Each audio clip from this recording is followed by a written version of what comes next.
Saul, Morning. just made you co-host. Thank you.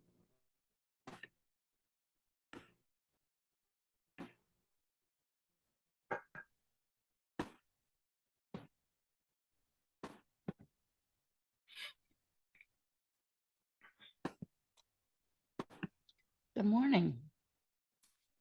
Good morning, Arlene.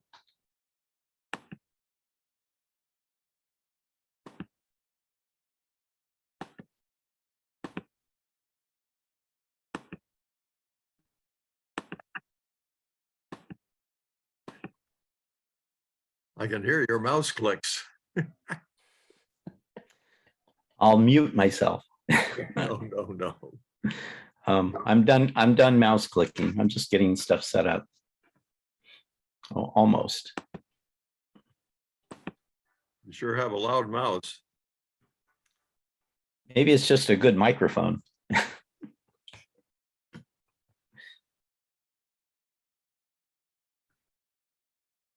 So did Mouse, not mouth.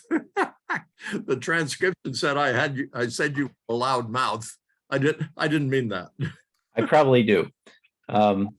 Anyway, did disabling the waiting room work this morning? Oh, yes.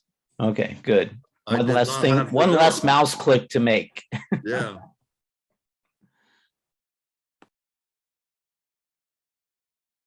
How'd you do that? Did you have to go? It's just a setting in the Zoom account at APCUG for this particular meeting. It was a little checkbox in the settings of the meeting, and it said enable waiting room, and I just unchecked it. But you gonna have to do that every meeting, huh? No, it's a setting for this recurring meeting in the Oh, Zoom okay. account at APCUG. And where do you get at those? If you go to this specific meeting, which is usually on page 2, because there's so many meetings there, and you Yeah. find it under recurring meetings and you go into edit, it's in this meeting's information. Edit. You can Yeah. edit the meeting, huh? Yes, in general in Zoom, you can edit meeting settings so that you could change like when they recur or their start time or any number of things. I didn't notice that. Well, just trying to make it easier. I'll go back and look later. I don't think I can do that now without disrupting us all. Well, you could look as long as you don't be changing stuff, I think. Good morning, all. Hank, I want to apologize for my voicemail.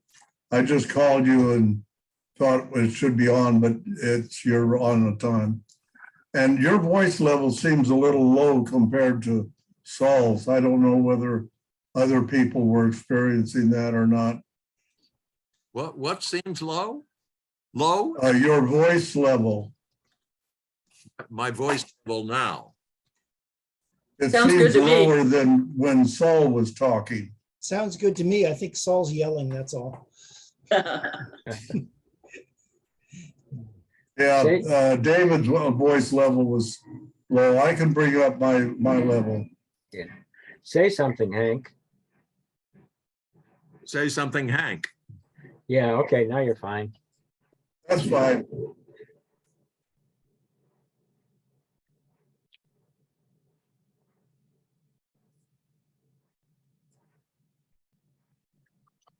Miriam, are you in Minneapolis? Is that where you are? Okay. How are things there? We don't hear any volume from you. Yeah, okay. I was still muted. I'm in Milwaukee. Oh, Milwaukee, okay. Yeah. By the way, do you want me to mail this letter to you? I can do that. No, I was able to print them all, Okay, and I assume you sent me everything they sent. I did. And because we've gone past the deadline, I have to start over again. Well, no, there was a separate notice there that said they sent it late and you didn't have to do that, I thought. Oh, that I haven't seen in the stuff that It was I along with the in the letter, It was the letter along with said- the envelope. on the envelope. Okay, let me There see. were here. two things on that page, an envelope and a separate notice that they said they were sending it late, and so you didn't have to do something. Well, based on a system error, your corrections letter was sent late. As a result, you may not make the 30-day window to resubmit your filing. I don't think that to me implies that I have to start over. Oh, okay.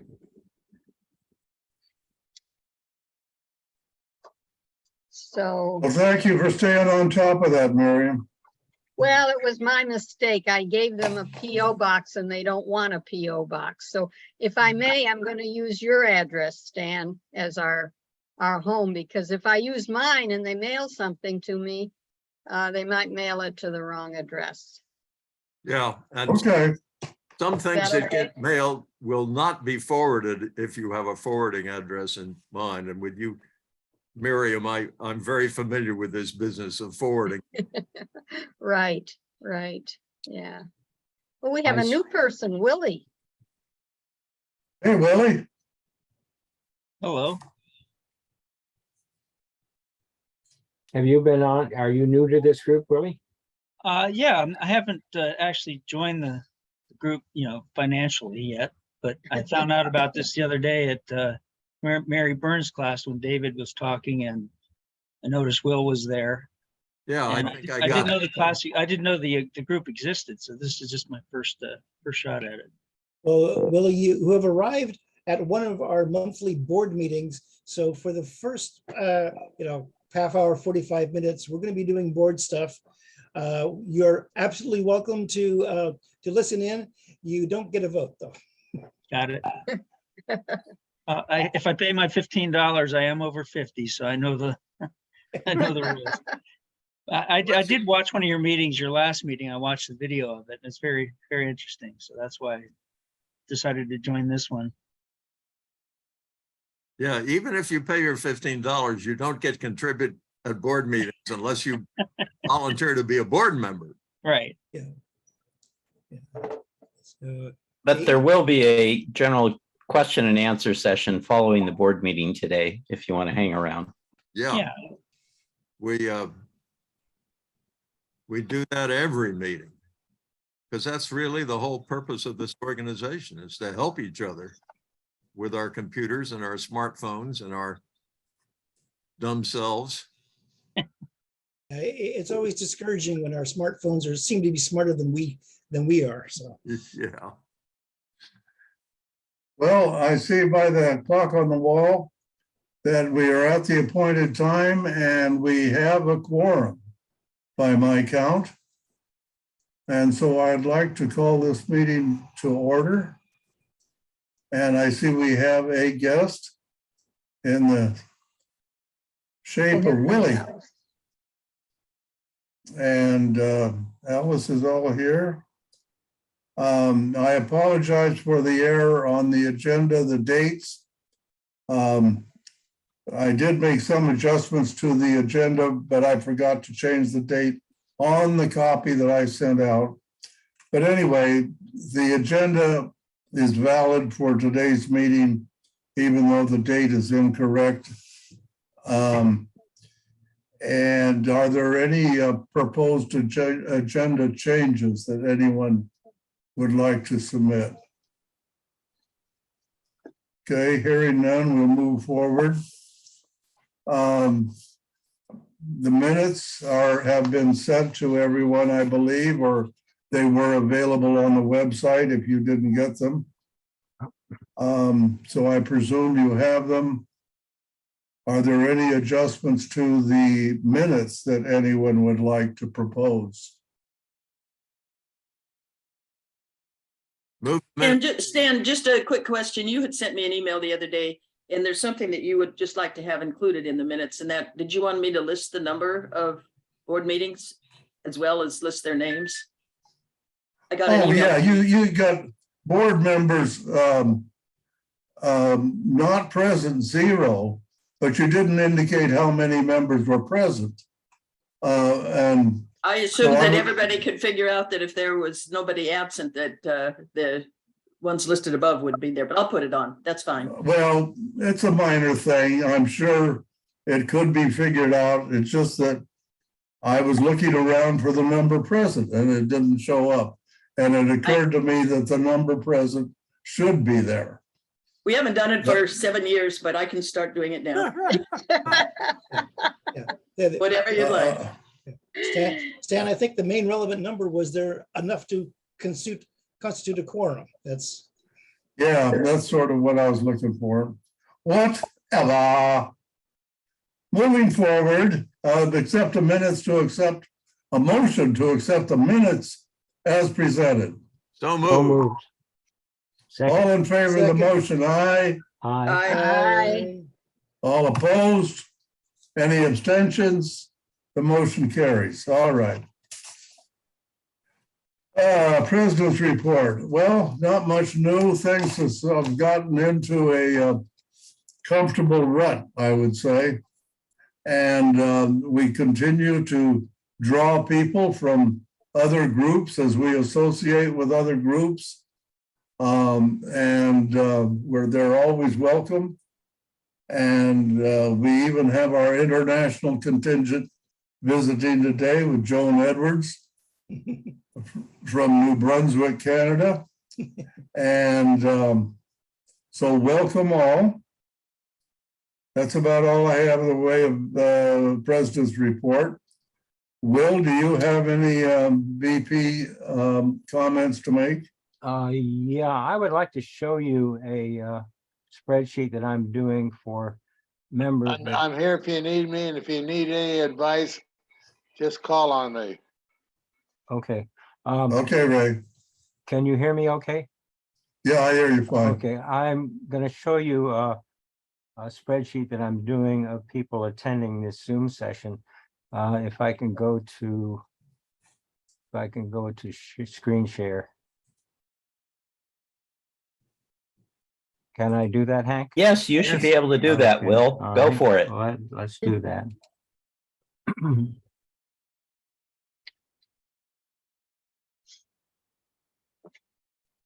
Okay, here's.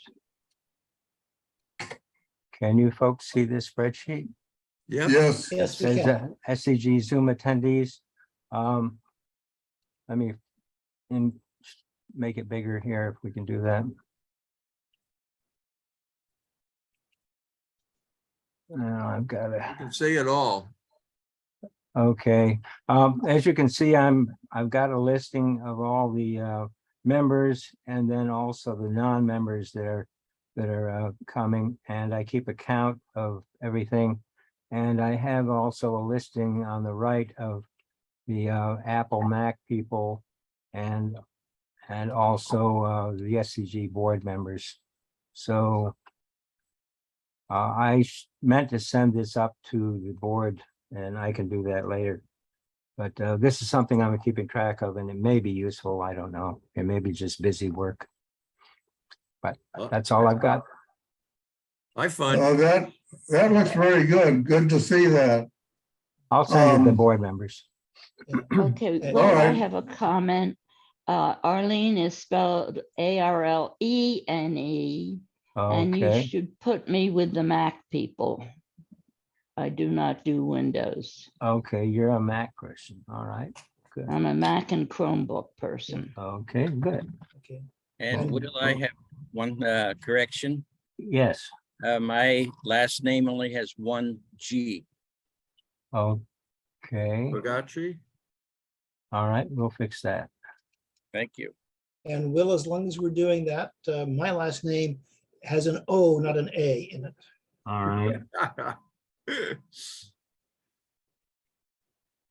You Okay, see, we we're fixed that. very detail oriented around here.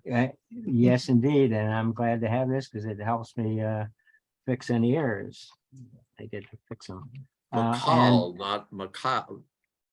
How do you pronounce? Is MCCOLL pronounced differently than MCCALL? For most normal people, the answer is Good they are job. indistinguishable. I had an English teacher that insisted that there was a difference, but I could never hear it. She must have been British.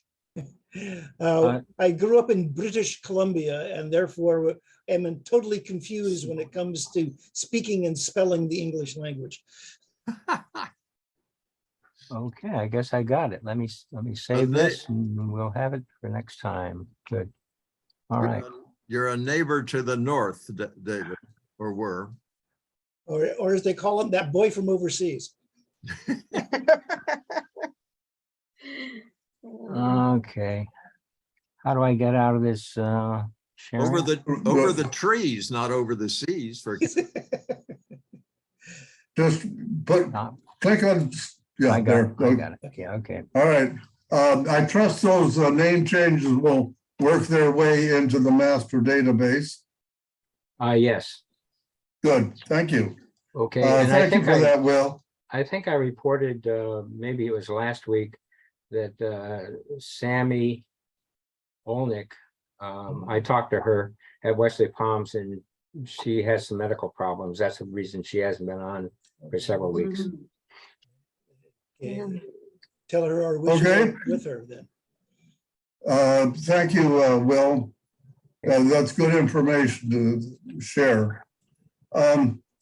Programs report, Hank. nothing unusual. Dan has his hand up. I don't know if Oh, it matters. all right, yeah, my apologies.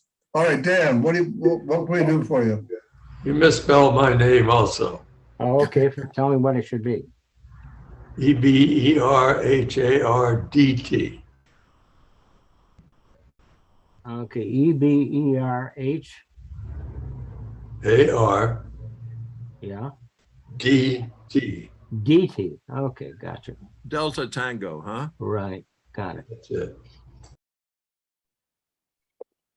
Thanks, Dan. Okay, carry on, Hank. No, nothing unusual to All right. Moving forward, treasurer's report, which we all should have. Thank you for the report, Miriam.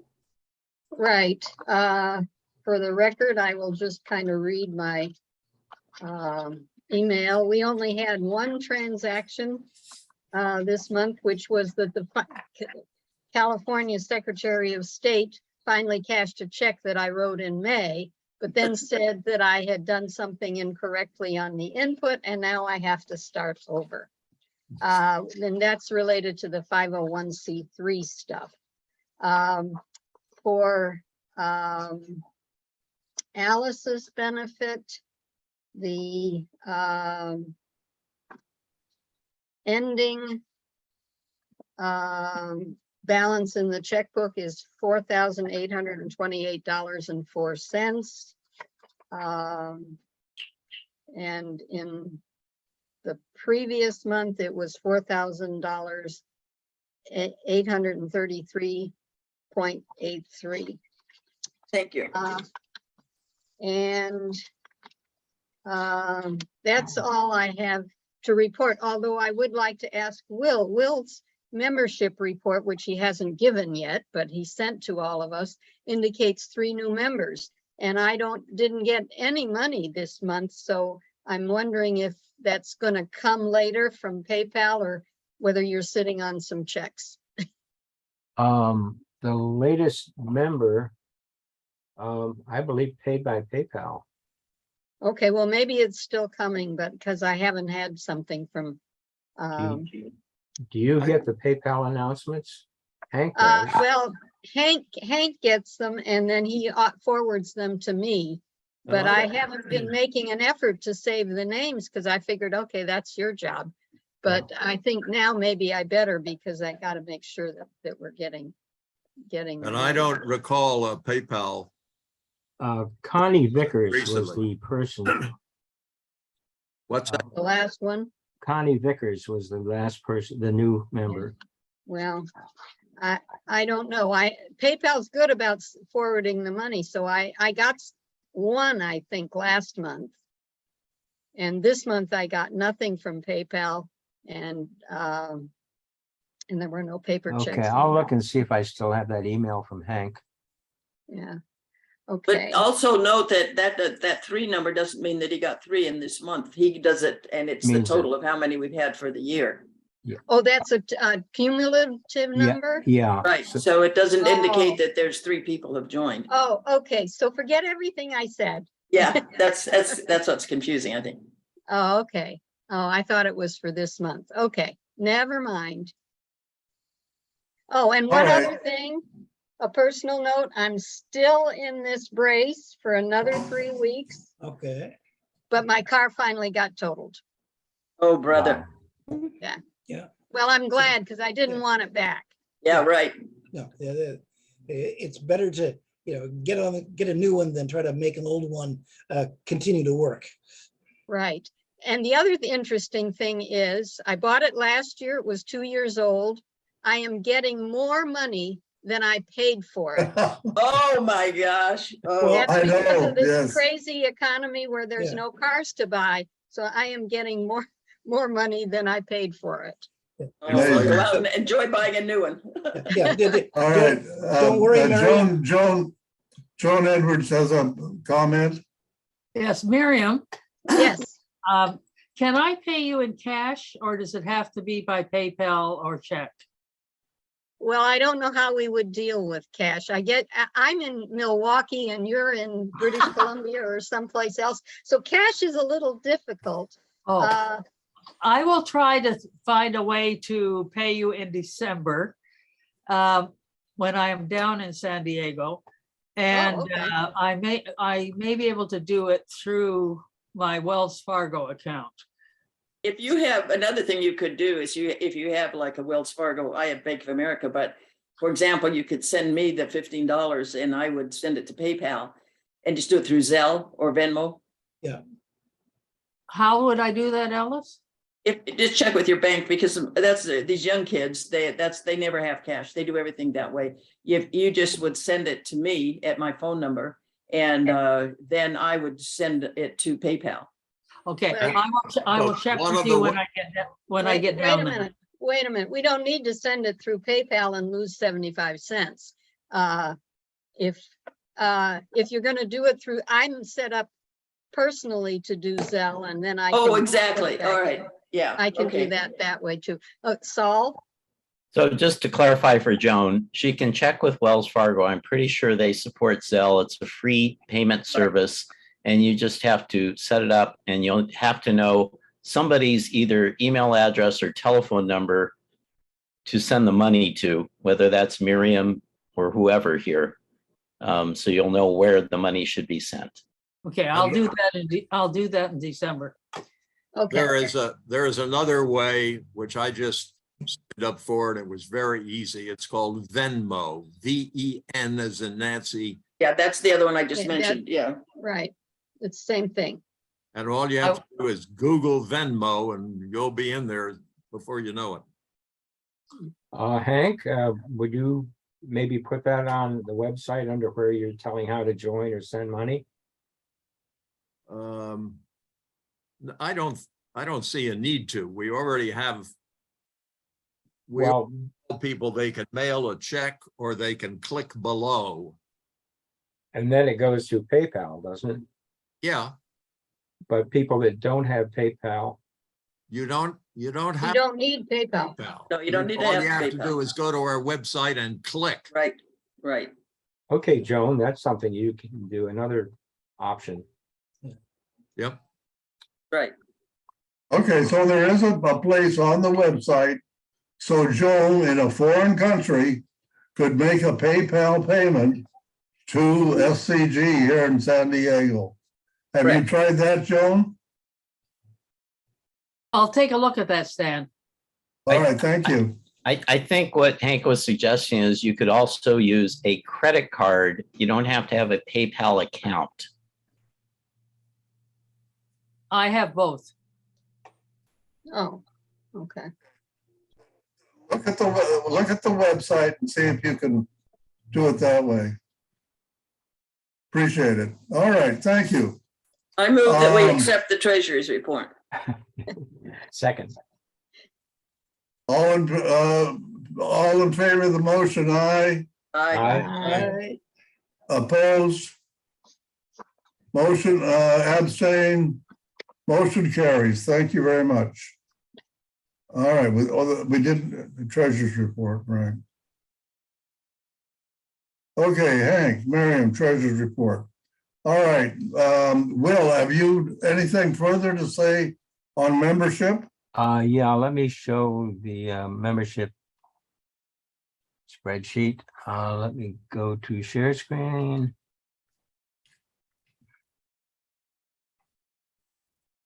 And come on, share screen. There we are. And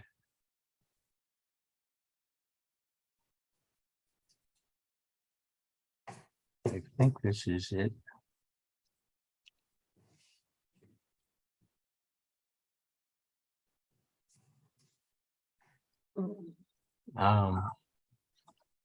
No, that's Just some general advice for people sharing screens in Zoom meetings. Have the windows open before you go to share them.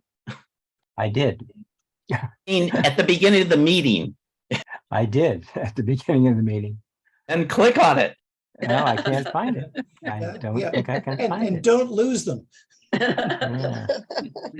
Yeah, it doesn't want to show up for some reason. And sometimes it's down to the bottom of a screen. Actually, you can just read that bottom line to us. I think we can get it. Yeah, okay. Well, if I can 42 active members, 9 life members, and 12, we have taken in 12 new memberships this year. Okay, thank you, Alice. I don't know. I had it up on my screen, but I can't find it when I go to share screen. Miriam mentioned that Will distributed something to the board members, not to me. I didn't get a I got membership report. something. You did not get it, Saul? Well, I don't know if Will is selective in who he's sending that to. Maybe that you're not on my board list. Let me. Yeah, I double got check. it. It's no problem. Yeah, but Saul may not have. Let me Yeah. double check and see, make sure Saul is on the board distribution. I don't see his name in this list Okay, to whom that's you the sent problem. it. I'll send it You're to you, not on so- the list, though. I'll send it But to the you. number, yeah, but the number 3 that I was concerned about is what it says under new. And you say that's cumulative for the year. Okay, Correct. okay. I'll Thank you. change the listing to cumulative. Which is what I was looking for to see what you were talking about. Let me forward this email to you, Saul. I can do that right now. I think Will can take care of it. Yeah, I'll take care of it, Miriam. Okay, okay. I think we're down to old Okay, business. moving forward, old business, yes. Is there any old business somebody would like to bring up? Hearing none, we'll move on. Okay, any new business anybody thinks we should be talking about? I just wanted to say that I very much appreciated Hank getting Mary Burns to come visit us last week. I thought that was a very informative session, and a couple of us have are taking her classes, and we're trying to spread around that she has these classes and they're free. You just got to figure out how to get registered. And it ain't easy. And it was not me that's instigated that. It was one of our members. And I don't remember who, I'm sorry to say. Patricia. Oh, yeah, it was Patricia. Yeah, she's not on today. All right, very good. Moving forward, that's a good transition to directors at large comments. Before you go to that, Stan, I do have a comment. I'm wondering if we shouldn't take a look in our storage space at Wesley Palms and decide what we want to do with all the equipment that's in there, or just leave it and hoping that we might go back. There's nothing critical, I guess. We can leave it there as long as they don't complain. Well, I think we don't want to wake any sleeping dogs, but it might be good for someone to go through there and make sure that they haven't cleaned it out on us. Yeah, I can go up and check on that. Yeah, if Will, if you're in the neighborhood, if you could ask to go in and Yeah. I agree with David's first comment. We don't want to wake sleeping dogs because we have a sweetheart deal with Wesley Palms. Yeah, I only live a couple blocks away, so I'll go check on it. All right, because I'm thinking of another organization like Walkabout that has office space and we're paying dearly for it. well, not really dearly, but by our perspective, it is. And we're down to a point where we don't really need the office, but we need it for space. And Wesley Palms is doing us a big one by letting us keep our stuff there. Sooner or later, that's going to go away, but there's no sense doing that before we have to. Yeah, we have two storage locations, two storage lockers there, and Yeah, we yeah, need to well- check on them. Yeah, well, I might not ask to see them. I might, if you know where they are, walk by, make sure they're still there and locked. You have to have a key to get in the first door. I know how to They do are that. under lock and key, which is valuable, But you can aside pick from that the up. fact that our locker is keyed also. Okay, moving forward, Ray Slater, do you have any observations? He sort of went fuzzy. Yeah, I think he disappeared. Okay, Arlene, would you have any comments? Okay, Nothing David, special. anything additional? I think I've had my say. Thank you. All right, Jim, Possibly you might do a brief tutorial on how to use the icons at the bottom of our screen. Maybe some people need some refresher. The icons, the Zoom icons at the bottom of the screen. Yes. Every once Well, in a while, when we get new members, it might be a good idea to just review the icons at the bottom of the screen. I will well, see if that's I what our can. Q&A is for. And we will be going into a Q&A following this meeting. So perhaps we can go over that. I think I'd like to And- try. I think I would like to try, since I'm the guy, it says programs after my VP name.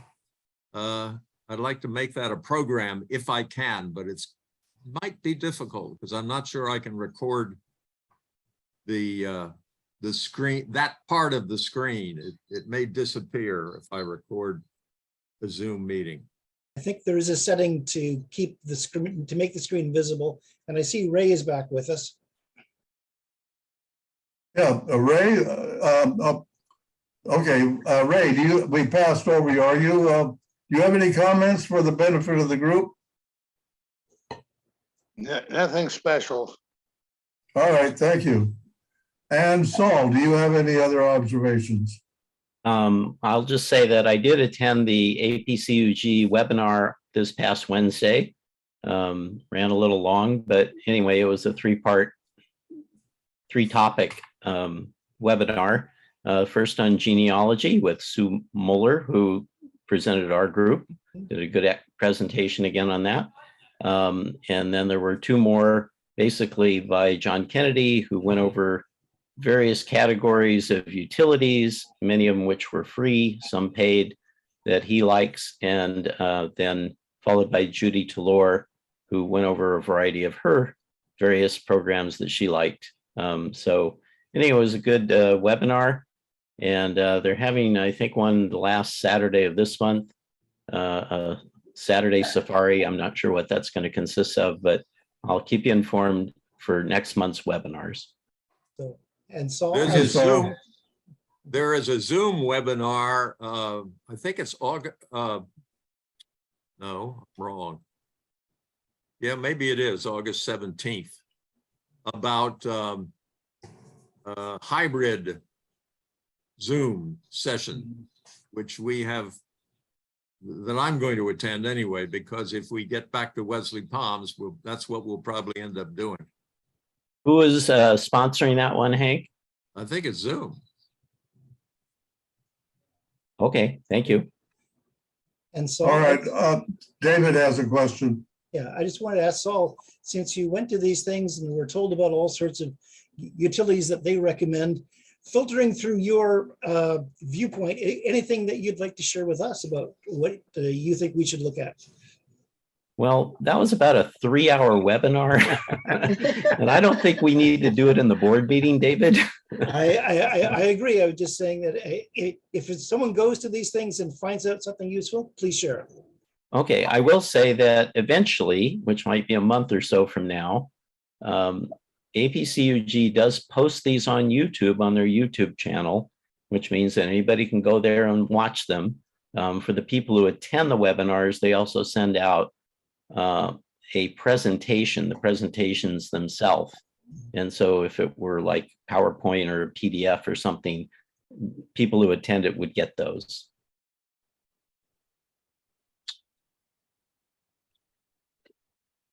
Stan, Yes, Stan, maybe Ross has some comments. Maybe that's what you were going to say. oh, okay, welcome aboard, Ross. Just a reminder, if anybody wants the transcript of this board meeting, they're welcome to download it. It's available on the closed caption live transcript button. So if anybody's interested in saving a transcript, that's not the video. Hank, I think, is saving the video and making that available.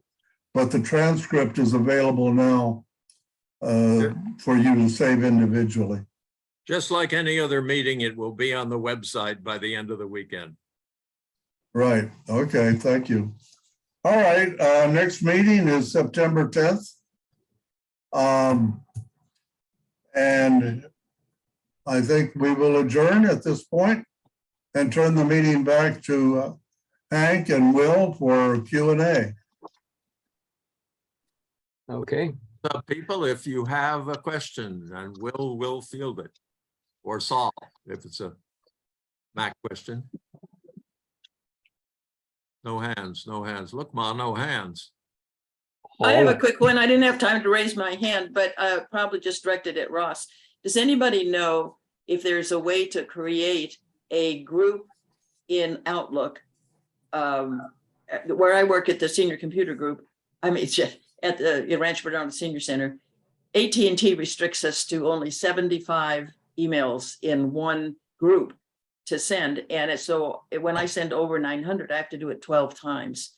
Does anybody know of any way to create a group, kind of like a Google group? They don't have a Google account. Are you just talking about sending emails to a list of people? Correct. I send routinely 250, 300 names using BCC and Gmail. Well, see, we have a very, I guess, an inexpensive AT&T account, which they have confirmed. They only allow, I can't even do 80 at a time. If I go over 75, they restrict it and say it can't go through. So then Okay. when I just wondered if there was some way to do it so that you could create a group so that they count the group as one person, not everybody in it. But I don't think there's a way. No. So if you can make a group in Outlook and put as many users in there or few as you choose, but when you go to send, it still counts as individual emails. I don't think. Thank you.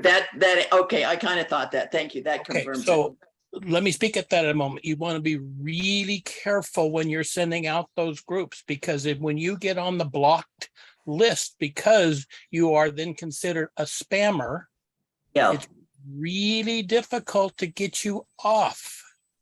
So you might consider using a Gmail account to send your blast emails from, not sending it from the AT&T account. Thank you. That just confirms it, because I've used Google Groups in other places and I kind of thought that, but I just wanted to make sure. Thank you. That's exactly right. Thank you so much.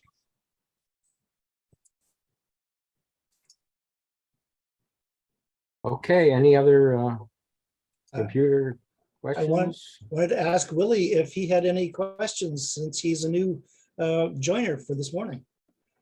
I don't have any specific questions. I wanted to make a comment though, that you were talking about this hybrid Zoom thing. Some of the San Diego Community College classes next semester are going to be what they call high flex, which is going to be exactly that. It's going to be live on site, but also Zoom attendance. And Mary probably knows all about that. I haven't signed up for any of the, actually I have signed up for one of those classes, so I'll find out in September how that is. But I pretty much have committed myself to Zoom. So I would love to see this group still maintain a Zoom presence.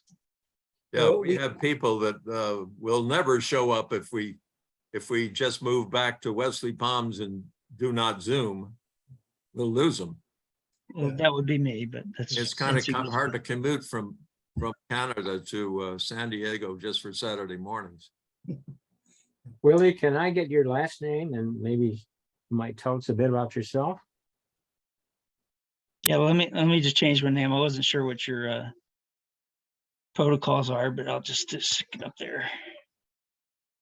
One of the things we try to do is tag onto our name what operating systems we use for our computer on our phone. That way, whenever we're asking questions, we know which of our experts can probably answer that. And shame on me, I forgot to change my name from Apsug. Yeah, I noticed that some of the operating systems on the screen. I wasn't sure how customized that was, but I'm a Windows 11 user now. That it's Oh. I have to mute for a minute or so. I have background noise here. And What's your comment on Windows 11? I basically converted, changed over, if you want to call it that, about 6 months ago, because I have a machine that's sort of on the cusp of being eligible for it, but I still was eligible. It's a 3-year-old laptop. And I assumed my processor was just on the edge of being able to do it, but they kept hounding me, you want to update? And I said, okay, talk to Mary about this. We talked about it in our classes about what the benefits are. I have found 0 benefits from Windows 11 at this point. That's good to know because my computer is not capable of upgrading to 11. Right. Just a quick comment along that same line. Again, where I work, they just bought a new computer for the front desk, and it came with Windows 11. You didn't have a choice.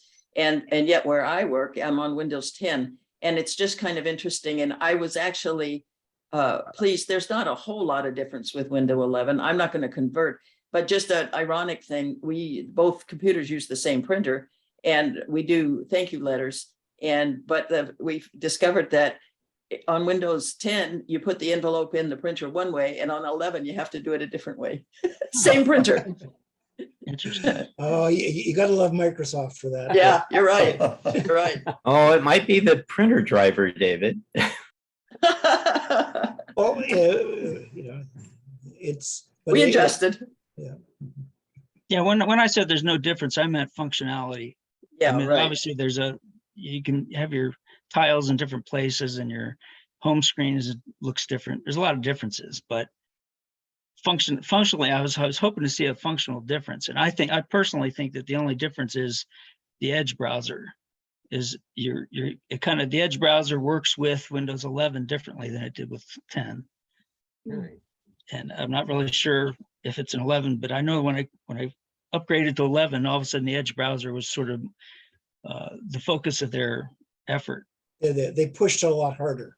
Yeah, they push a lot harder, and they want you to make certain, I don't know, default news feeds and things like that to their liking. They're taking more of your information from the Edge browser, I think. Yeah. It's more central. It's Microsoft, and Microsoft had Edge written for them by Google. Right. So there's not a lot of difference between Edge and Chrome. They're virtually the same, but Right. one is Microsoft centric and the other one is Google centric. When you get updates to Chrome and or Google, I should say Edge, that tries to push you back to that company's defaults. So you need to learn how to go to, when you go down to the search and type in their default apps and go down to browser and say, this is the browser I want to use by default. The one also that I keep having trouble with is when they go in and change the default for the PDF reader. So you need to go down there and by file type to PDF and change it back to generally Acrobat Reader. Adobe DC Reader is the better one than either Chrome or Edge. But they say, okay, we wrote this, it's wonderful, everybody should use it. And not so much. And I'd be interested in taking a poll on what various browsers our folks use. I'm a Chrome user. Maybe you can give me a show of hands of people that use Chrome.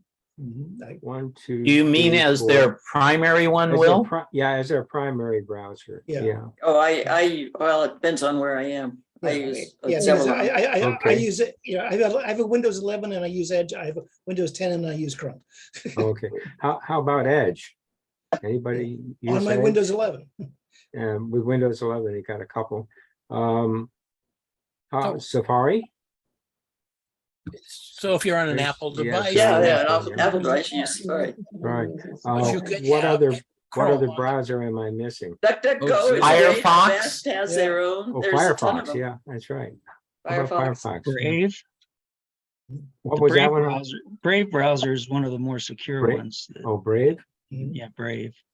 They use the DuckDuckGo as their default search engine, which is Yeah. again, I mean, another world. I don't, I've got DuckDuckGo as my default search engine on my Chrome browser. You can set that Right. independently.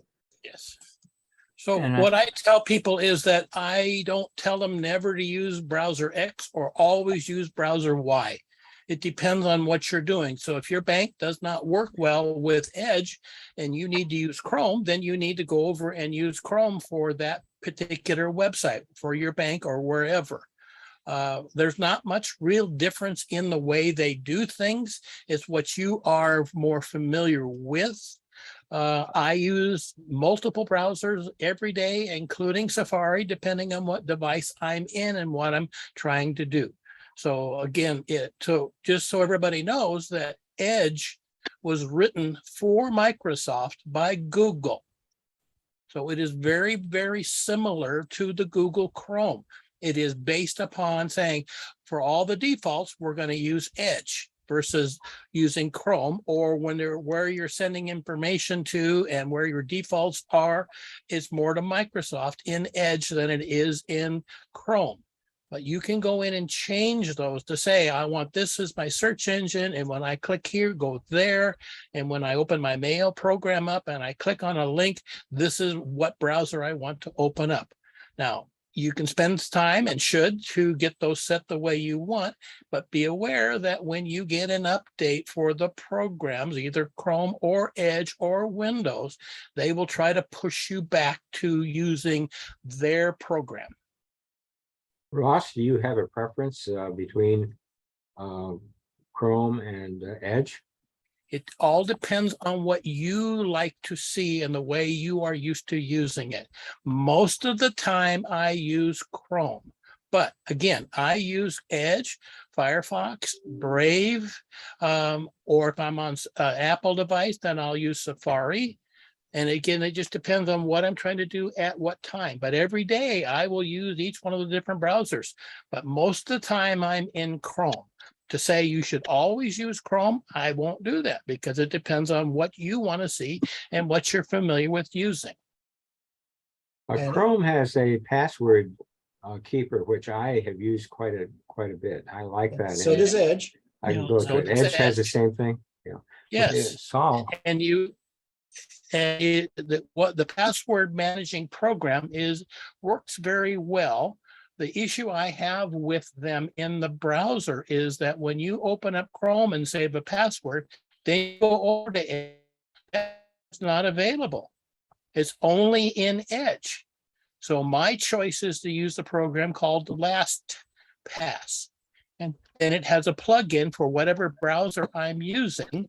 So I to all of my passwords in one central location, where if I update the password when I'm in Chrome, then it will show up again, that new password when I go to Edge. We have hands up? Can I? Yeah. Saul has had his hand up. Well, Hank does. Sal's got a live hand up. I've got the. I'll defer to Hank. I've got the I want to say something hand up. I just want to tell people what I use with the the reason is in case they are in a similar situation to me, which is that I keep a lot of tabs open let me see if I can share my screen. Hold on a minute. Yeah. Okay, let's see if I can share my screen and if it shows you what I hope it shows you, which is this, share screen. Yeah. Now, does everybody see that up here in the top where my cursor is, I have a lot of tabs open? Yes. Can you see that? Okay. It's even more than that because I have 4 places where I have grouped other tabs. Here's the one that I call financial. And those are individual places where I can look at individual stocks immediately and see what they're doing today. Here's one that I call QQQ, which is where I can look at a bunch of stocks or ETFs and see what they have done over the last month. And here is 3 charts of things like the S&P 500 and what they have done for the past about a month. I'm saying this because I've learned the hard way that if you do keep more than one tab open and you want to come back and look at that same number of tabs, you bloody well better go often to settings and then to sign-on settings on startup. And you better go down here to the bottom and click use current pages, which I'm going to do again right now. And what that does is tell Google and Chrome that if I shut down Chrome, when I start Chrome again, I will get back Chrome with the same number of tabs open. That can be really important if you click up here by accident and you haven't done what I just say. You set up your Chrome to use current pages when you start up again.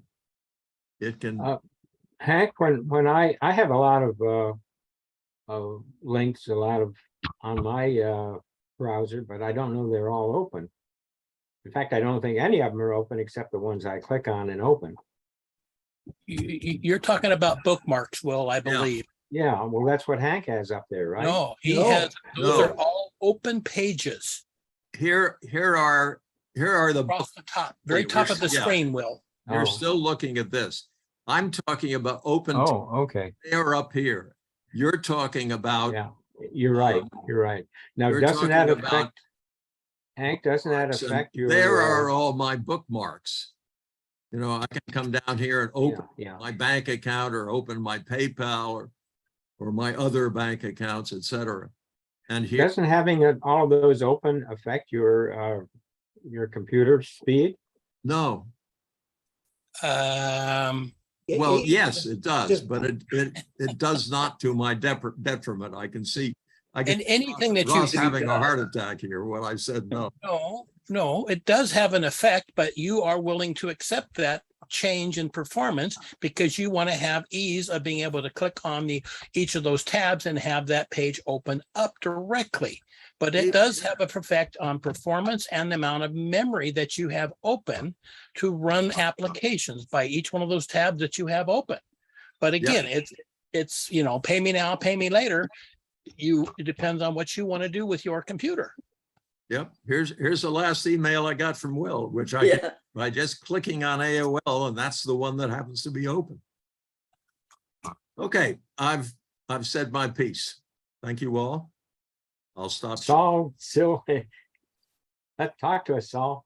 So I just wanted to piggyback a little bit on what Ross said about web browsers and having multiple ones. It's always a good idea to have multiple web browsers on your devices, because we might all be old enough to remember in the ancient days where some websites, poorly coded, said best viewed with Internet Explorer. Okay. The point is, all websites don't render the same in different web browsers. And so, and also just for whatever reason. So if you're having a problem with getting to a web page, it could be the web browser itself that's having the problem And you might try a different web browser for the same web page. I'm done. I get calls from customers saying, I went here and it tells me that there's nobody home. It's a 404 error. I'm going, that's a problem with the website, not your computer. Well, but it always works. Well, today it's not. It's a website. It's a computer. But opening that link up in a different browser would then tell us if it's a problem with that website or with your computer or something else. The other thing I'll mention is that quite often, or sometimes, a web page will crash your browser.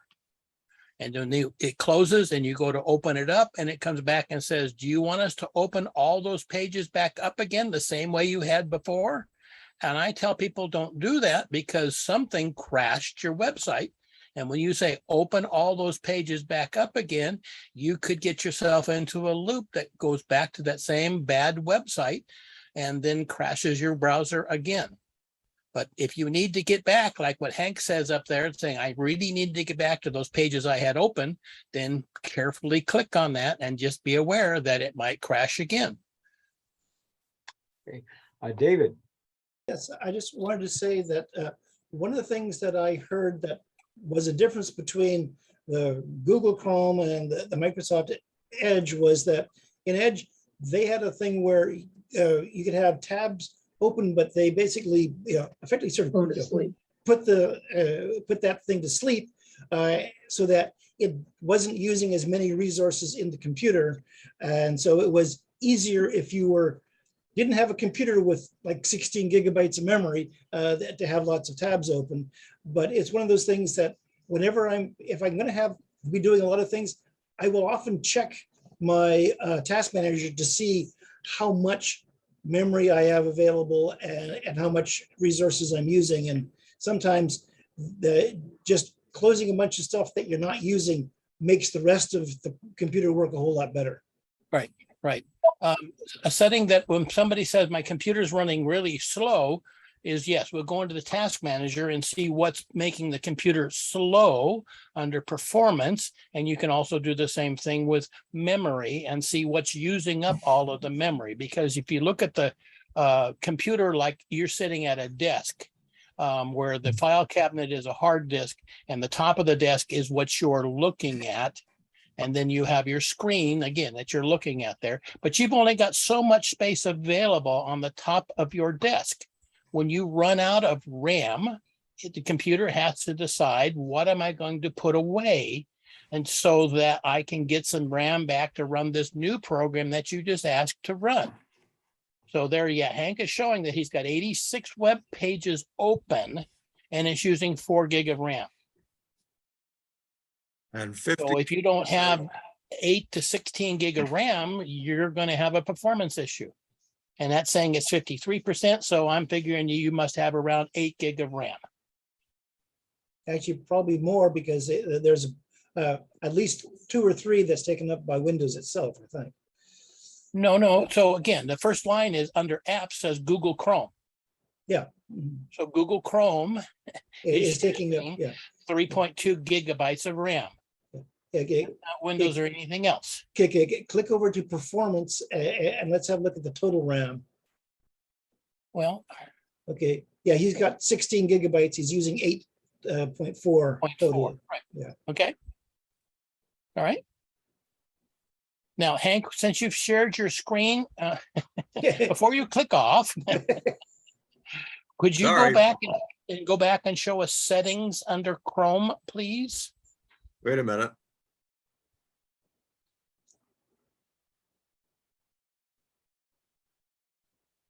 No, I think I've stopped yeah, I stopped Task Manager. Hold on. That's He Control wants to Alt use- Delete. I just want you to in Chrome, sir. Yeah, I know, but I want to start Task Manager again and be back where I was. Let's see. Okay. should not be Share. necessary, but go ahead. No, I can't find Task Manager in share screen. All right, never mind. I'll just go share screen and you'll get what you get. Oh, here it is. So I'm hoping that you're going to share us your Chrome, sir. Yeah. The Chrome Okay, not application, Task not, Manager. Okay, there's Chrome.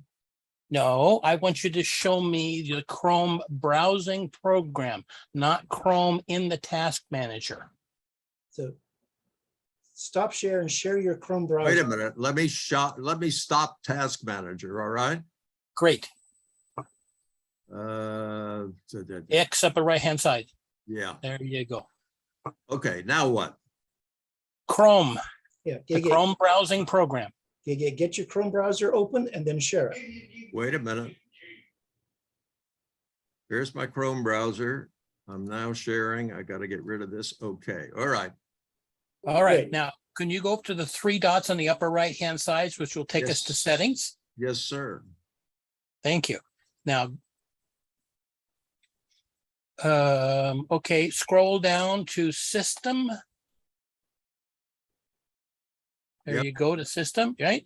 Okay, so the first setting says continue running background apps when Google Chrome is closed.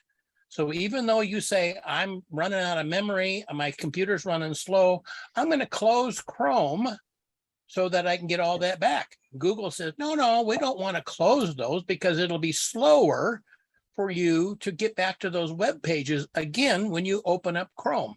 So I always recommend that you turn that one off and then just wait for the computer to load the pages that you have to go.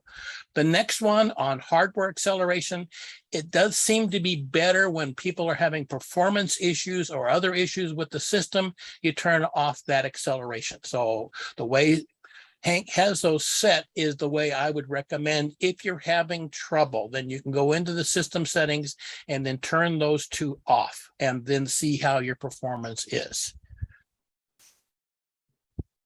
Thank you, Ross. That's our tip of the day. What's this with the proxy settings? Well, do you run a proxy, sir? Not that I know of. Then you don't need to do that. A proxy means you go through here within your location to get to the internet. So some places used to say, I'm going to choose this computer and then filter all the information going to and from the internet through this computer. That's a proxy. Most people don't use that.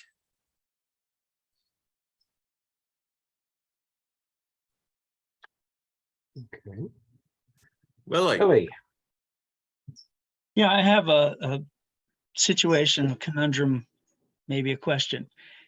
I keep multiple browsers open all the time because what I do is I have a Firefox set up that takes care of things that I only look at once every week. So there are 3 or 4 tabs that I leave open, and then I use Chrome for basically everything else. The other day, my son and my daughter actually both work for the city's recreation center. Okay, they have a PDF file every quarter. They come out with a new calendar. Okay, and they just call it, if you look at it, it's like San Diego City, whatever. I don't know what all the URL stuff is in the beginning, but at the end it says fall. It says calendar fall.pdf. Okay, well, that URL is a fixed URL, I assume. Okay, so every quarter I just change the word fall to summer, summer to fall, or fall to winter, whatever, and it seems to work for the last couple of years. But if they don't update their software or something, I'm not really sure. I put in fall. I could somehow get the URL to you, but right now it's just, I put in the word winter because the winter is coming up now. Well, let's see, fall is coming up. So I took summer and substituted the word fall in the URL, and it went back to last fall. And I thought, well, that's interesting. It's last fall. I know that they just published a brand new calendar for this fall. So I copied that URL. I copied the URL and I went to my Chrome browser and plugged it in there, and it's this fall. So the URL, the exact same URL in Firefox, which has all my cookies are set. My cookies were set in Firefox for whatever they have set for me. I don't look at my cookies. But then what I did is I went to a secure, or whatever they call it, private browser, which private browsers get away from all the cookies, I understand. So I went to a private browser, put in Firefox, put in that same URL, and went to the current one. So obviously the cookies are left over from last year's PDF file. which is very confusing to me. Okay, so I think it's not an issue with cookies. It has to do with what your computer remembers as far as saying, oh, here's what you were asking for. I already got a copy of that. It's And No, so this- caching. This is not local on my computer. This is on it's their website. I I understand. would, I would But say when you the are web- going out there to that website, you're telling the browser, go find this. And you have to clear the browser history so that it doesn't go back and find all that before. In the days when we used to have dial-up, when you would go in and look at a web page and it would download all those pictures. And if the next time when you went to that website, if it didn't render correctly, they told you to clear your browsing history. And that was so that it would say, yep, picture 27 should be this now, not what it used to be. And that's what you're doing, is saying, go back and find this name, but it doesn't have a date in that name. So it's going just to your local computer to find the copy of that you've already downloaded before. And that's why when you go to a different browser, which is using a different cache, that's why it goes out there and finds it again from the web page. How do you clear browser history? So what I use is a program called CCleaner. Oh, okay. And you can go into there, and what's nice with that is when you go in and clean, you can tell it to clean the default is to clean Windows temporary files and the cache files from all of the browsers, not just one. I can show you how to clear Chrome, but again, if you use CCleaner, it's just as many steps to go in and clear them all. So I would use CCleaner and let it remove whatever it's asking to remove. Yeah, I like CCleaner. I use it every week. That's fine. Well, I have a setting actually in my Chrome that says when I exit my Chrome browser with the X, get out of all my tabs, it deletes all cookies. And that seems to work in Chrome fine. I don't work in Firefox too often, but again, the URL was identical and it was not going from my PC because I don't store the PDF file is not on my PC because I don't have. Ross just shook his head. Ross, But You're speaking of cookies. right. And it's I picking up the think you're cookies. misunderstanding what I'm saying, sir. No. A cookie is something that comes from a website and puts it on your computer. So like when you go back to Amazon and it says, hi, Willie, the last time you were here, you bought these things. No, I understand that. What I'm saying is that when I went to the private browser, it does not use cookies in my private browser. You're not needing to clear your cookies, sir. Cookies are You're not the needing problem. to It's the clear the cache. cache. And that's what the CCleaner program will do, is it'll clear that cache. No, I understand that. What I'm saying is that when I went in Firefox, if I go to the URL with my browser that has all the cookies stored on my machine, I understand they're stored on my machine. Now I go to a private browser in Firefox, put the same URL in there, it goes to the correct place because it's not looking at my cookies. Okay, sir, again, you're misunderstanding and you need to review, Google what a cookie is and Google what the cache is for the browser. I think you're conflating the two. What you need to do is clear the cache. That's why when you go to a different browser that's using a different cache location, and also for cookies, that's why it resolves with your private browser because it's not storing those. Okay. All right. I wanted to ask Willie, do you have any programs that you use all the time that you would be willing to share with us here on our weekly meetings? What is your particular interest in using a computer? What do you use it for mostly? I'm mostly an Excel Spreadsheet. junkie, if I put it that way. My whole life revolves around Excel and browsers and just getting stuff done around my life. But well, that's interesting. I don't know that we've ever had a program on Excel. Hank, do you have anything on that? I ran one. I built one years and years ago. A basic Excel. How you set up an Excel spreadsheet to look like your bank check register. and to keep your balance correct as you enter individual checks. That's all I have on Excel, I think. Oh, Willie, we'd like to hear a presentation on Excel. Is this something you could do for us? Well, I can run that. Oh, Willie, you're asking Yeah, Willie. Willie. Yeah, I can do that, or I can tell you about stuff or whatever. I mean, I'm all new to this group thing, so. Yeah. Well, it's a very powerful program and I use it a lot too. But I think it would be great if Arlene is practically waving her hand and Saul is also. He's just saying Arlene? goodbye, Will. Goodbye. Oh, you're saying goodbye, not that you want to talk. Okay. Arlene, we'll see you next week. Okay. Thanks. Yeah, that'd be great, Willie, if you could put together something like that. Talk to Hank Drayton about it. He is our program VP, and he's the one that arranges what's going to happen on the various Saturdays. So Yeah, Willie, send me an email as to what sort of outline what you would plan to do, and I'll schedule you. I'm not sure he has your email address. Yes, he does. Oh, yeah, Oh, I he have, does. I have Okay, all the information. That's how we got on here. That's how okay, everyone's on here. that's right. Okay, all right. But I can do that. I wanted to make a comment about Avast has a browser, which is sort of a special browser for working with your banks.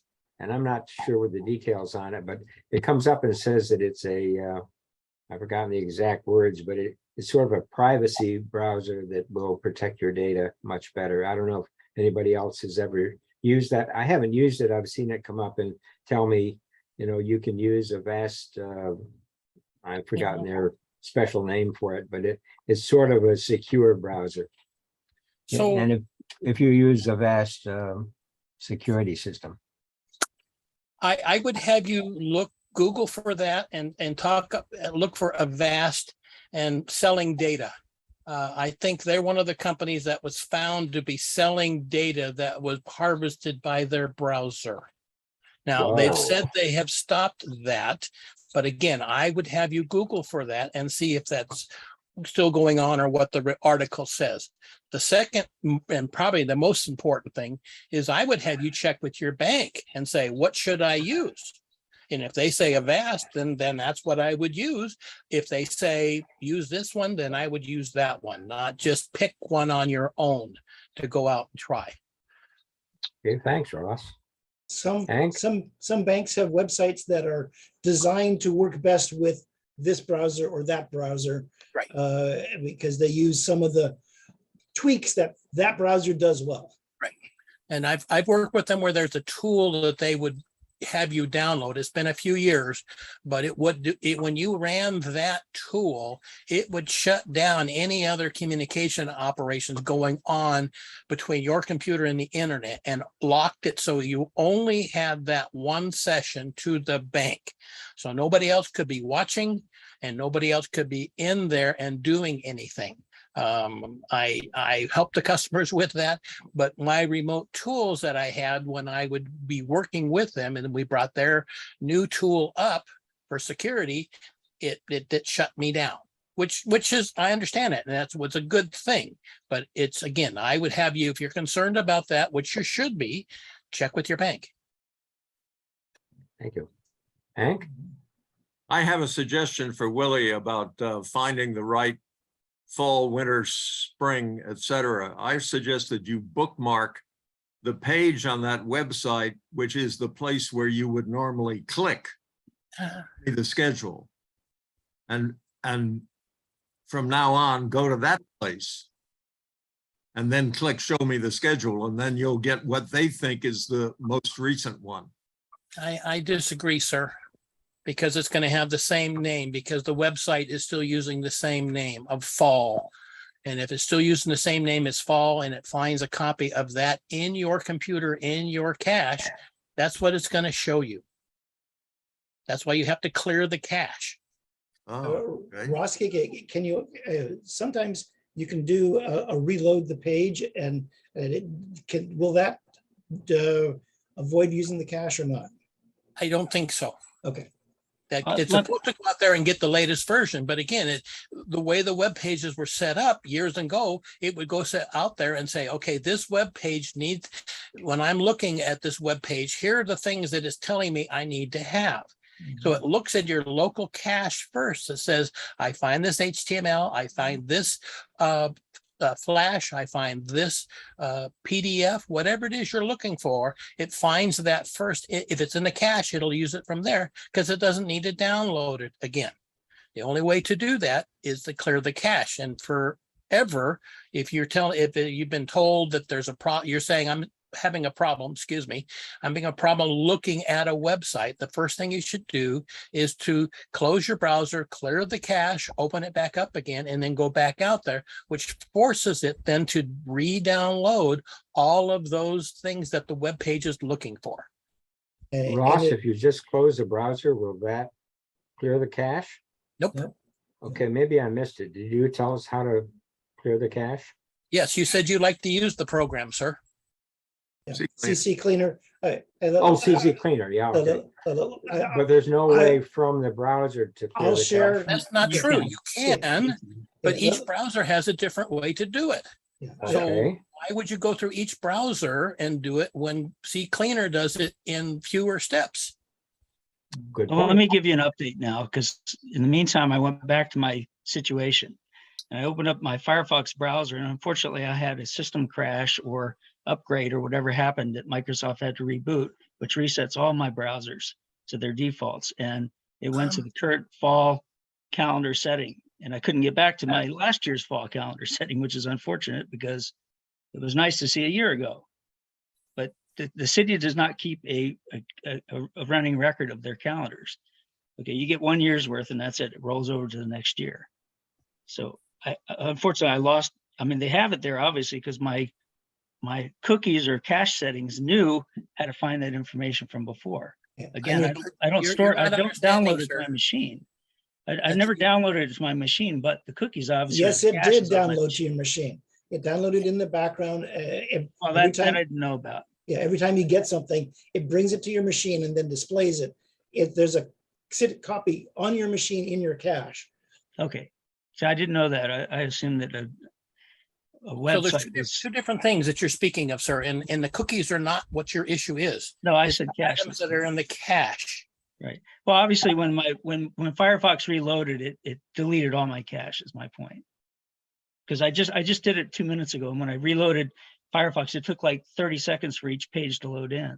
So it's obviously redoing exactly what you're saying. It's redoing all the cache and stuff, and it came up with just the new website and not the old one. So I would more rely on the CCleaning program where I tell it to go out there and clear the cache for all of the browsers, because we don't know for sure what Firefox was doing in the background. I'm not saying they're doing anything bad, and if it works, it works. But again, to me, I would use the CCleaning program and let it clear the browser and all the other temporary files. How do you do that, Ross? I'm sorry. How do you do that? I don't understand this CCleaning. It's a Okay, separate there's a program. utility called C, and then this word cleaner, CCleaner. And you can download that for a Windows computer and clear the cache in the browsers. And also temporary files from Windows, because Windows ends up having temporary files too. If I'm trying to clean up space, make things faster, I go to the local disk drive and let Windows clean up the computer. Then I go run CCleaner and let CCleaner clean up the rest of the temporary files that the Windows program did not find, and then also get rid of the cache that is left over. Because if you have a huge cache, again, the browser, first of all, has to look down through that cache and say, do I have picture 27? And if that cache is huge, it takes a while to go down through there. If you clear that cache, it says, oh, I don't have any cache. Let me just go get the latest version from the website. And then it keeps a new copy of picture 27 in the cache until you clear it again. Yeah. Joan, do you use a Mac? I use it as well. I use both. Okay, because I don't know, is CCleaner available for Mac? I Seat assume it Cleaner is. is a Windows program. Oh, Windows, okay. Right. Stan, You're cut I off. go back to where we were, I heard somebody talking about, we were talking about Excel and using it to access bank information. No, Oh, okay. I misunderstood. I just wanted to put in a pitch for Quicken. The only way I think of as accessing my bank information is through Quicken, which is an accounting program. yes. Apologize. I thought somebody mentioned they were talking about Excel and accessing the bank information through Excel. I withdraw my comment. It's Hank? me. I'm the one that said something. What I said was, I built a YouTube program a long time ago that described how to set up Excel to look like your check register. okay. So that But you you would could- manually enter the information in. It's not automatically able to Right. sync to the bank. Your Quicken will allow you to do that, and QuickBooks. Hank, that's maybe a possible program would be Quicken I'll run for it. the future. Oh, wait, Quicken? Yeah, in the future. I resist doing that because in order to do it right, I'd have to record all my Quicken results and my bank balances, and that's none of your business, gentlemen. I wasn't asking you to do it. Was I just would saying it might assume, be an I interesting would have to program. assume that there's a YouTube video for that. Could be, yeah. There might Okay. be. I'll look. That's a good idea. Wait a minute. Where's my, Okay. look So this I'll- up, piece of paper. On the subject of Quicken/QuickBooks, QuickBooks is forcing us to go to a subscription per year for the program. Wow. Right now, you can get it for $100 and some to go from whatever version that you have up to the 2021. 2022 is going to be $500 for QuickBooks. So, and they're being very, very difficult about it. They really want to have that information for your accounting on their website that you access basically by logging in, and then you access it from their website. And that's a subscription-based connection. So what happens if you don't resubscribe? Your data is not available to you. And there's no way to export it for something else? You pick a program that you know of, let me know, because we don't have anything other than QuickBooks. And to say I can take my information from QuickBooks and move it to somebody else, that's difficult to do. Is there ways to do backups from within the program? Yes. But again, if it's an online version of the program and they're requiring that you log in first before you can access those data files, even though you have a backup, you have to log in first. They're getting really, really nasty about that. Just to clarify, I avoid QuickBooks like the plague, but I like Quicken. Is what you're saying have everything to do with Quicken? Are they going to do that? Not at this point. And Quicken and QuickBooks are two different companies now. Companies, wow. Yeah, it used to be Intuit. That's right. So Quicken was sold off to a limited partnership. It's the Quicken company now, not the Intuit company. That's right. I think And Intuit there- still owns there's- QuickBooks, don't they, Ross? I'm sorry. Doesn't Intuit still own QuickBooks? I believe so, yes, which is now Sage. So we're concerned that they're going to say, we're not going to support QuickBooks anymore. We're going to require everybody move to Sage, which is $1,000 a year program on subscription. A lot of companies like Intuit, and Microsoft and Apple and everybody else is trying to go to subscription based. And all those subscriptions are going up. And they're saying, if you think you have a better program, go for it. But for now, all we have is QuickBooks and don't have another easy alternative for it. So I'm And just, I don't I'm think not, there's a good alternative for Quicken. I understand the same thing. Interesting. I've used Quicken for years. I have several different checking accounts that are on Quicken, and Okay, Saul has been patiently waiting to speak. Saul? I just wanted to clarify for those who aren't fully conversant in technobabble that the word cash we've been talking about is not money. It's spelled C-A-C-H-E. And it's a little place where you can stuff things. It's, you cash it. Speaking of cash, does NAS have access to your QuickBooks? That would be interesting. NAS, did I say that correctly? Yeah. The NSA, you're thinking? NSA, yeah. Okay, Joan. Do any of, do any of you use Mint? M-I-N-T, Intuit bought them years ago. right, and it's through Intuit, and it does connect with your banks. Yeah, it was a great program until Intuit bought it Why don't you like Intuit? because of their reputation. Because I use Intuit for the income tax.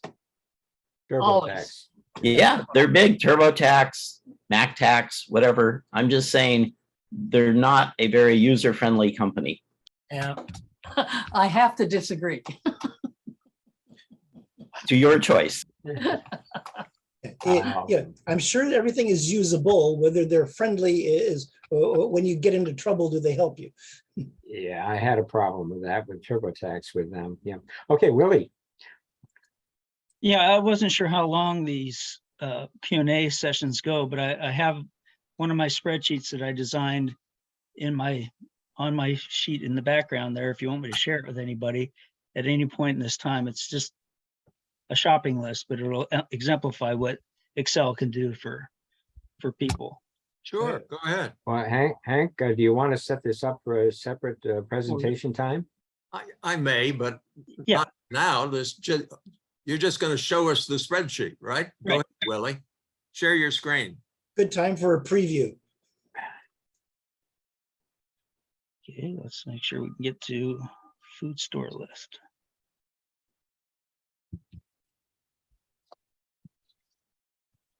Can y'all see that? It's There We can now. Okay, so that's just a shopping list that my wife and I keep. We always generally buy all the same things every once in a while. So I have apples, asparagus. It's all alphabetized because I've told it to be alphabetized. But anyway, if I check off, I can just check that check mark there and I can take it off. And it keeps track of it over here at Costco. So this is my Costco shopping list here. Okay, so if I just decide I want, don't need eggs this week or don't need grapes this week, I go there and it updates this list here. Then once I get the full list going, so she'll say, and it keeps track of the date, obviously, up here's today's date. I understand. If we need broccoli this week and bread this week, it keeps track of the list. So during the week, she'll say, oh, don't forget we need bread. I just pop open the spreadsheet and put it in there. Then when I'm ready to go, I mail it. I just click the mail Costco list and it says it's going to mail this list to me. I'll just mail it to me for fun. So it automatically emails it to me. So it automatically goes and runs my Gmail program, makes the list for me, puts the date up there at the top, and then it has a list, and then it emails it to me. It texts it.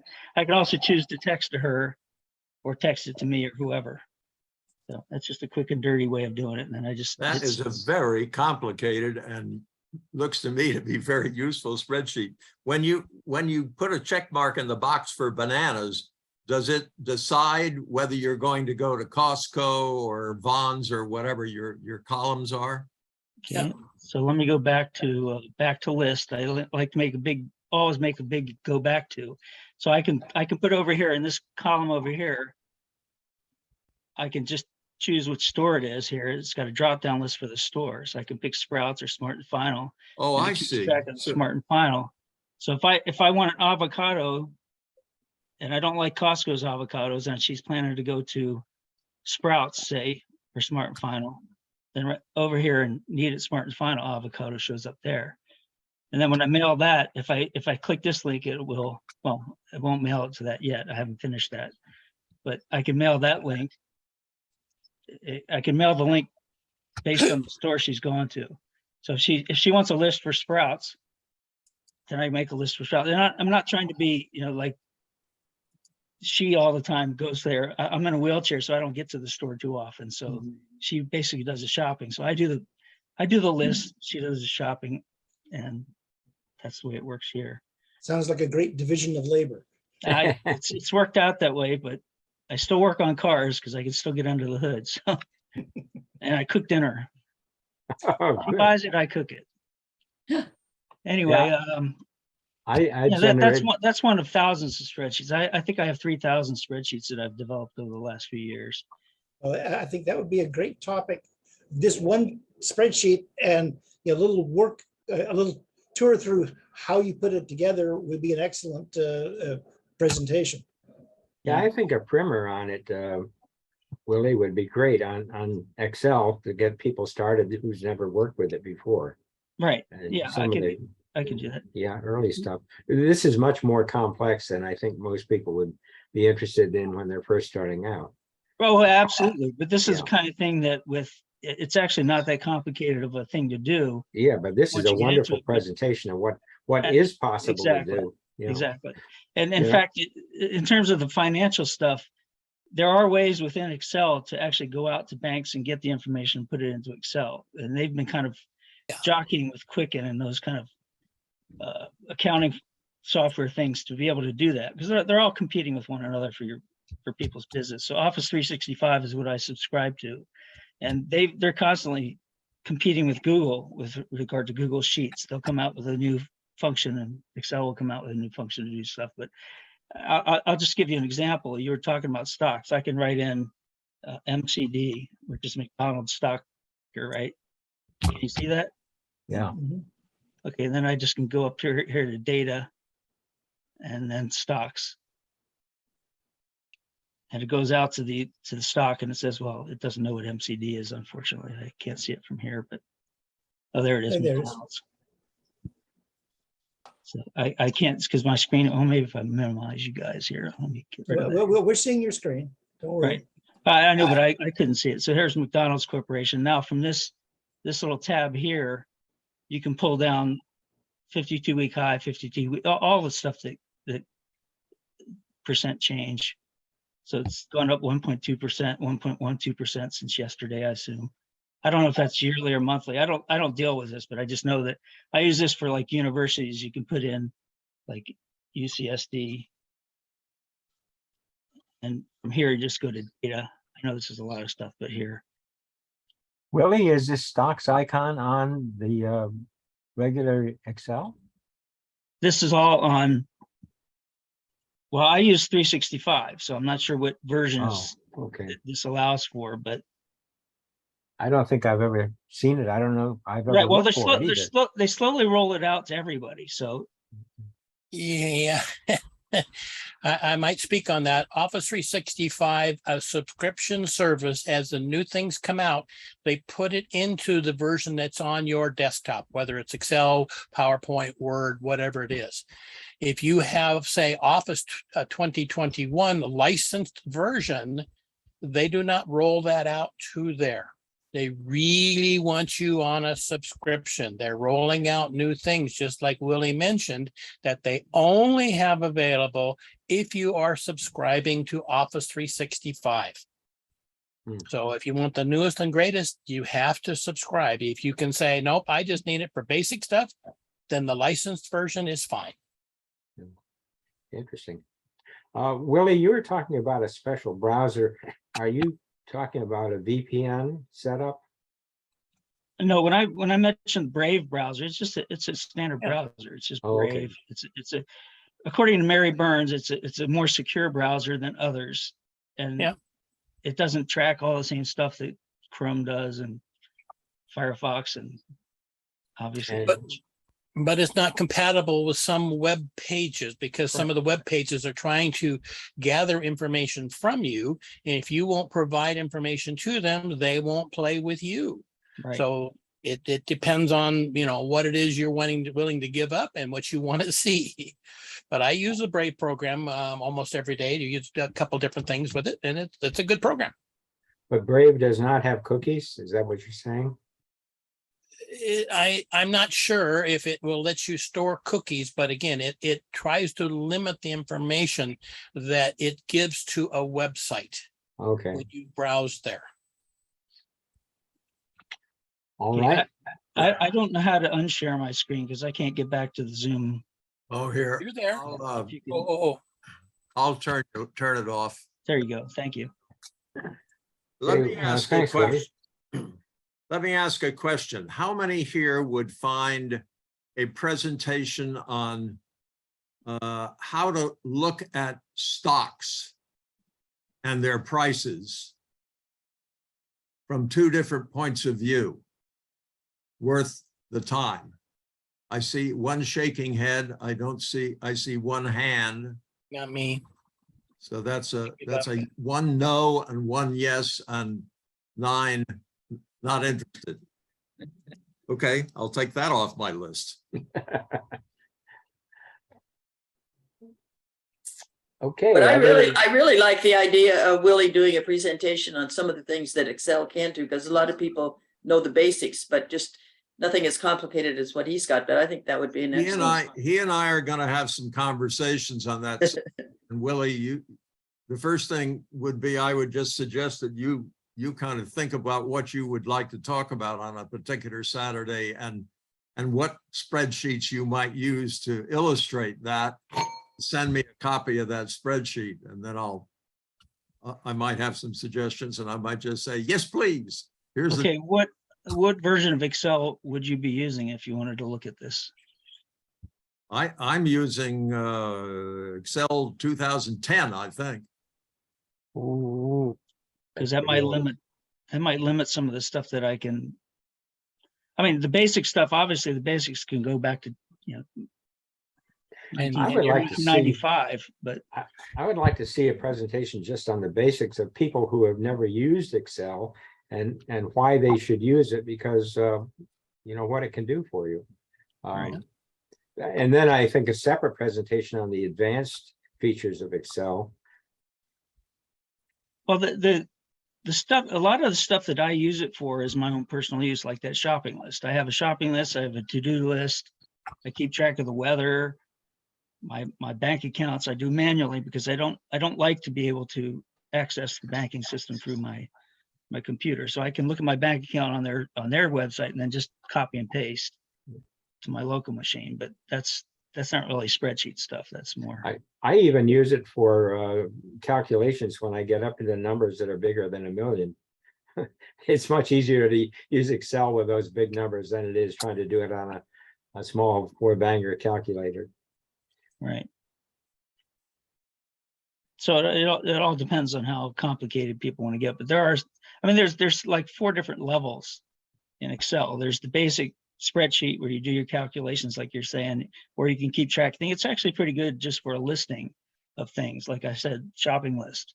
It's kind of nice, easy. You can easily start with just a list of things. And as long as you have a printer or something that it's some interface, the interface I liked was to be able to text it to my wife's phone. So when she's at the store and she says, well, I lost my list, because she writes it down on paper still. And I say, well, I'll just text it to you and you have it in your phone. You can walk down the aisle. I can make a Home Depot list and it'll tell me where it is in Home Depot. Yeah. I think that would be a interesting thing for people to see. How do you get a spreadsheet to email you or text you? Right. That'd be good. That's a whole separate. And will it tell you what aisle it is in Home You Depot?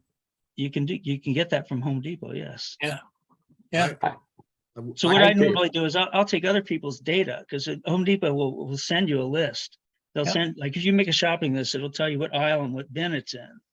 They used to do this. I don't know if they still do And it. It's still there on the website. It tells you it's an aisle number so-and-so and bin numbers so-and-so, and you can just go directly to it.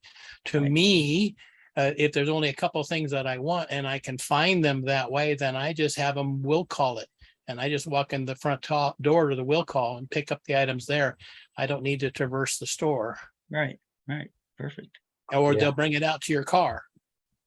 I've done that a few times since my days of being in a wheelchair. Yeah, I do a shopping list for the local Vons in aisle order, so that as I walk into the store and start on the left side, my shopping list is set up for the items in that particular aisle, so I don't miss, because usually if I don't do that, I'll overlook something that should be on aisle 3 and I don't get there. There are 2 virtual hands raised, Will. Yeah, Dan. Maybe we should start with the free versions of some of those spreadsheets and work up from there. Is there a free version of Excel? If you have a Microsoft account, you have free Excel. Yeah, that's sort of on the web only, but that's not a bad place to start. Could we let Dan answer? I don't understand the question right now. I think Dan was alluding to things like LibreOffice Yes. as an example. Oh, And if you have an Hotmail account or an Outlook account, they have Microsoft spreadsheets that you can get to. That's Excel. So that's Excel. Like he says, I never tried those. they also have it up on the web. Yeah. The additional features that Willie's talking about can be added to a later presentation. Okay, Ross? So speaking of the Office 365 and Hank saying that he has the version Office 2010. The hesitation I would have with that is that if you have to go to a new computer, you can't take Office 2010 with you. It's not allowed. It's deprecated now. They've turned that off. You'll have to have something newer. So that involves either getting an Office 365 account or buying a license for a newer version of Microsoft Office. And you can. I have Office 2010 on a CD. Can I not load that on a new computer? Nope. It's too old. Yep, Talk to I can, Microsoft. or yep, I can't. You cannot. That's what I'm trying to say is if you click on that button on your computer that says go to Windows 11, your Office would not work. Now, if you do that upgrade to Office 2011, you've got 30 days to say, no, I don't like this. Let me go backwards. And it will let you go back on, take the upgrade out, but be careful with that. The question about whether should you go to Windows 11, I agree with what the comments here were that to say, is there really anything that buys you other than a little different graphical interface that's more like a Mac? I really don't see that there's much there. They do change how things work. And some of the control keys don't work the same way either. It's what you're going to get on a new computer. It's going to be really difficult. I don't know if you can still buy one, maybe from Dell, if you go and say, I'm going to have this computer and they offer Windows 10. But quite often what they used to do when you had Windows 10 went out, and you wanted to have Windows 7 on there, they charge you an extra $100 to do that. So if you're buying a $500 computer, just be aware of that. That $100 is probably better spent towards a newer version of the programs versus going back to Windows 10. Okay, Stan? Yeah, I think this most recent discussion here about Excel, I think it prompts that what we need is a discussion on LibreOffice or other free spreadsheets and what the limitations thereof. In other words, to introduce spreadsheets via something that is really free and then start talking about, yeah, it's great, but you can't do such and so. And I would like to see a introductory to spreadsheets using LibreOffice, and then find out what the limitations of LibreOffice is. And then go on to Excel and say, well, here's what you could do with Excel. To me, when I'm talking to customers for home use, and they're saying, no, we don't really need to have the Microsoft Office, and we have a discussion about that. The main consideration to me to have them consider is, one, do they need to send a file to somebody else for editing? If you do, then you should have the same program on both sides. LibreOffice, Excel, I don't care. But again, it should be the same program on both sides, or you're going to have problems. Other than that, yes, the LibreOffice will do 99% of what Excel and Microsoft Office will do. If you have Hank, Let me, no, let me see if I can show everybody LibreOffice. while you're bringing that up, if you have a Windows operating system, I believe Microsoft has a web version of Microsoft Office, including Excel, that's Well, free for everybody to use. That is correct. You Can have you to have a all- Microsoft account, which is easy to come by, but you have to have a Microsoft account. In other words, there has to be a way for you to log in so you have access to that. It doesn't cost you anything, but you have to have a Microsoft account to access that. Will, do you have Outlook on your desktop there? Do I have Outlook? You have Outlook. Can you go to Outlook? Yes. Yes, you have Outlook on there. You use it for a local list. You told us you don't use it for email, Correct. for your contacts. Just open your Outlook, please. You want me to open Outlook? Yeah. If All it's right. You not want too him to share personal. the screen? I'm the one sharing the screen right now. Oh, Hank, sorry. I was looking at I don't Will's have hand. Outlook, so Okay. let You me have stop any- sharing, and Will, you can share. Well, I'm not sure you want to see my Outlook, but I'll bring it up. Maybe Willie could explain where he's headed with this. Okay, well, I have, let me just sign in right here. I thought it was Ross that was asking that. I plan to discuss this with Willie, but maybe we're all going to discuss it now. Willie, do you have LibreOffice on your computer? I do use LibreOffice for various things, but it's not my preferred choice. I understand, but If you can share if I can share my screen again. go ahead. Okay. Yeah, what version of Excel are you using? The I one was from thinking Office that you could take some of your 365. complicated Excel spreadsheets and copying them onto a LibreOffice Calc, which is their equivalent of Excel. And you might be able to show us what you can get and what you cannot get if you go the free route. Got it. Okay. Anyway, if you have a Microsoft account of any kind, whether it's Outlook or mine is OneDrive here, I'm showing you. You go to the three dots over here and you can choose whatever you want. You have Outlook, Teams, Excel, OneNote, everything, anything you want from Microsoft is all free. Whether you don't need to pay for Microsoft. I pay for 365, but everybody that has a Microsoft account, if you have a Windows machine, you have a Microsoft account by default. You just have to activate it, get a No, password. that's not quite true, sir. You have to get a password and you have to You have to create one. There's no cost for it, but it doesn't come Right. with a Windows computer. No, you have to open an account, but it's free. Right. Anyway, there's all my spreadsheets. There's my food store list. This is online. So this would all be free if I didn't. I pay $100 a year for the subscription, which I assume I decided was worthwhile because I use spreadsheets all the time. So now what you're seeing on my screen is actually the online version of my local. It says OneDrive.live.com edit. So this is Microsoft's free Excel. Now you'll see there's a lot of exclamation points down here. Those are things that are not usable in the online version. There are limitations to the online version. It can't do some of the functions that's why I was asking Hank what version you have, because using 365 is not compatible with 2010. It's just not going to work for these things. For the basic stuff, it'll work, but for the advanced stuff, it won't work. Filtering and sequencing and things like that, it won't work. But anyway.